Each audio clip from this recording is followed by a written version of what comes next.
match? Every match. There you go. Do you have a timer? Nope. Place on L3, L4, L5? Nope. Nope. Auto? Yes. Worked every time, didn't it? Every time. What'd you rank? 7th alliance of 6. See? That's all you need. That's Pickle Robot.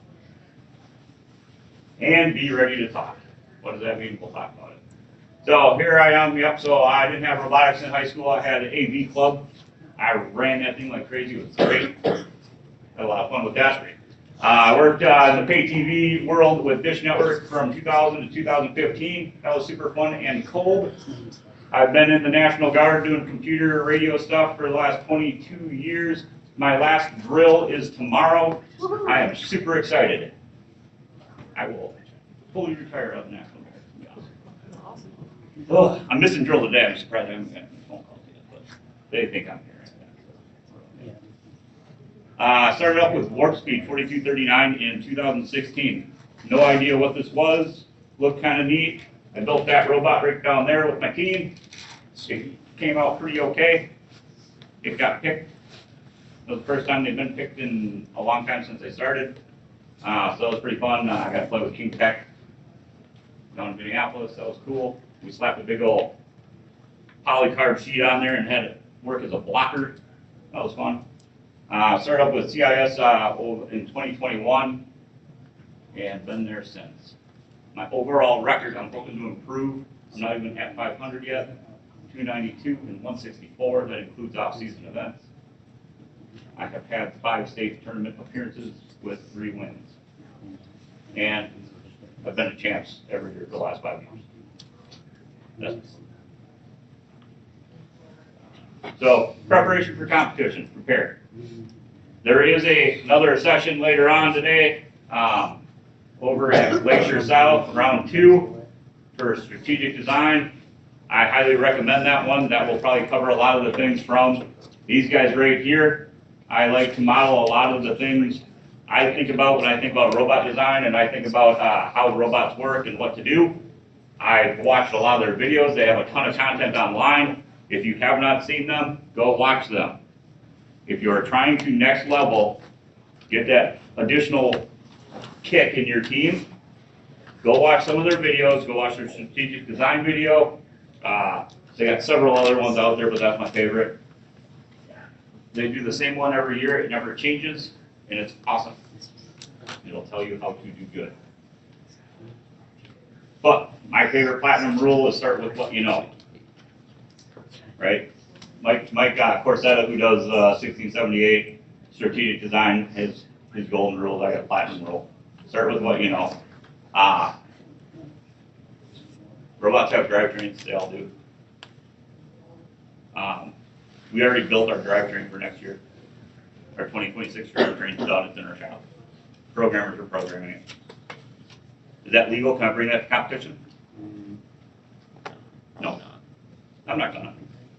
But it's getting that process started, right? We already have the idea in our head, this is what we're gonna do. Let's start practicing that, right? All robots are gonna have a drivetrain.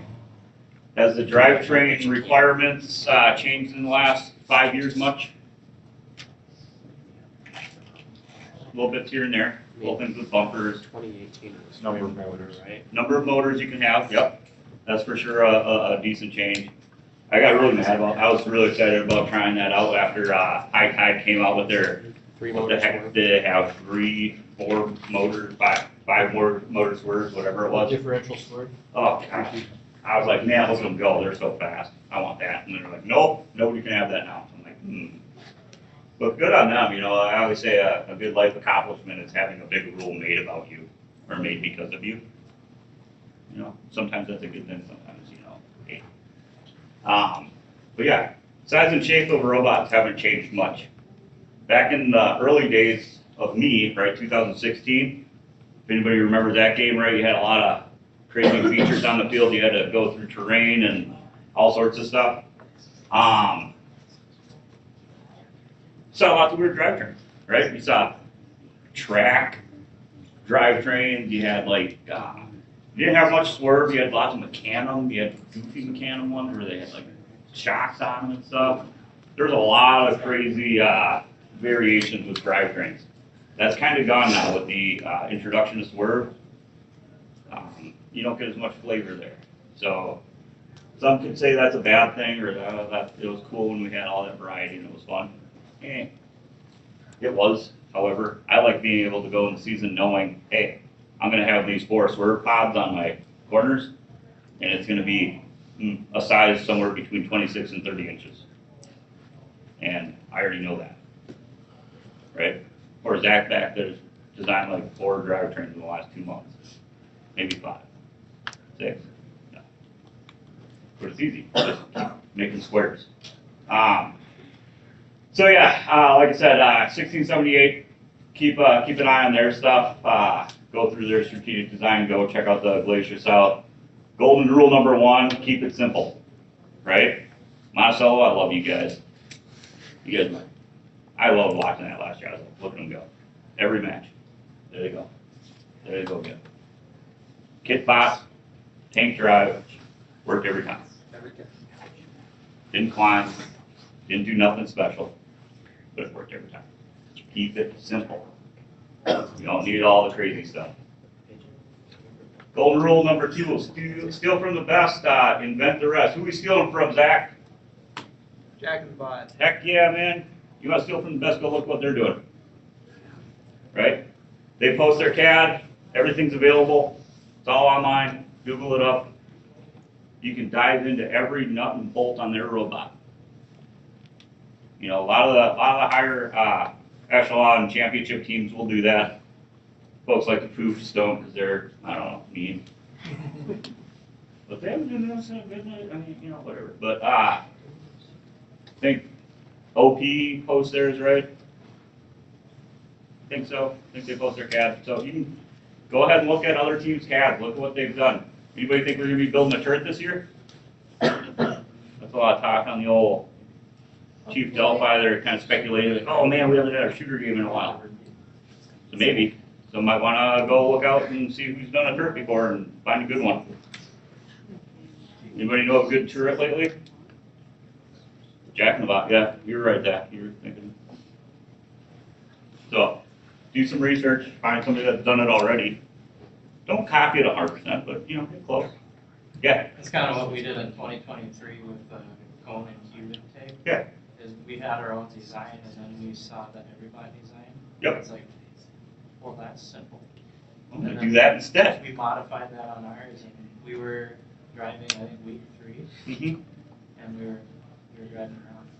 Yeah, we had a few ideas for our manipulator that year too, and then we saw Wild Things, 11s. We saw theirs, and we're like, yep, that'll fit.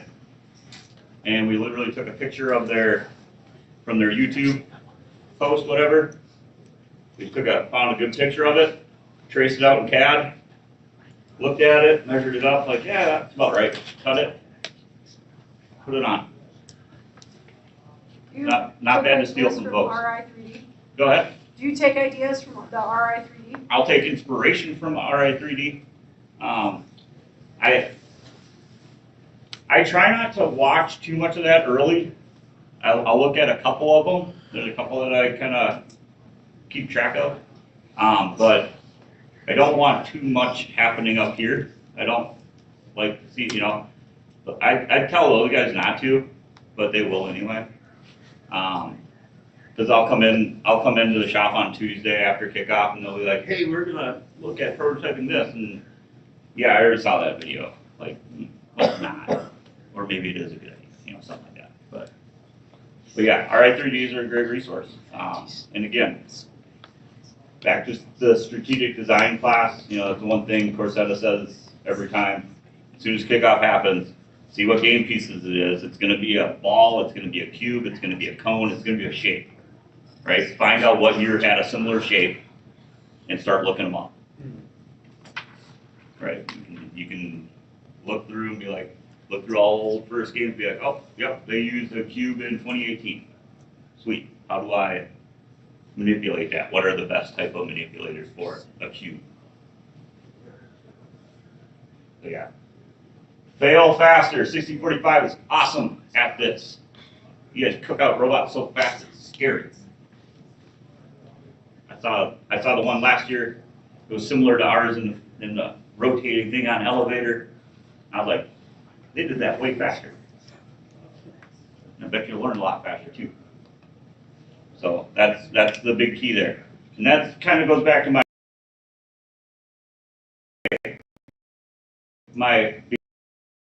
beginning, right? We already planned. We already have an idea in our head. We're not going to change it unless they make us, right? Unless they come out and kick off and say, oh, you can only have 2 swerve modules on your robot. Okay. Oh, you can't be a square. All right. You know, if they come out with some rule that says something has to be different, then we'll change it. 2024, we changed up a little bit because we needed the under the bumper intake. So we were originally 26 by 26, and we're like, oh, shoot. Now we're going to have to stretch that a little bit. And it was an easy change. All we had to do was put a couple new side rails on, and we were good to go. Go ahead. You had previously said you were going to use the Mark IV, the non-flipped modules, but then this year you switched to using the flipped modules. Are you going to go back or no?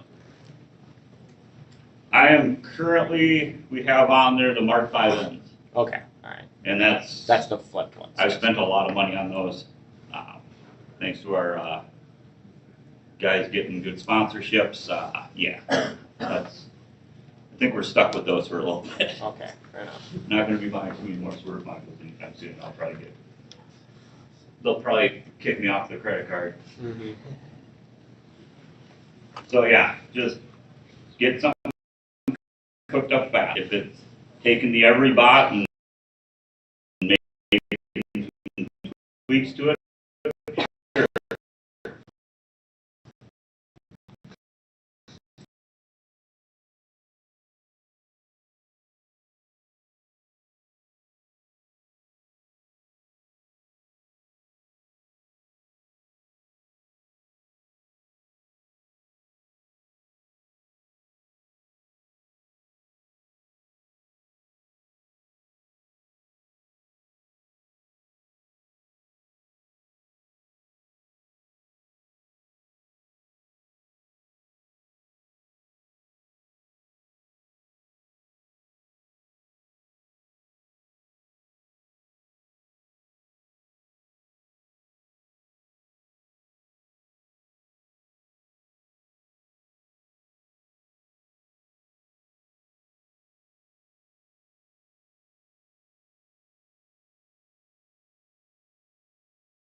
Fence.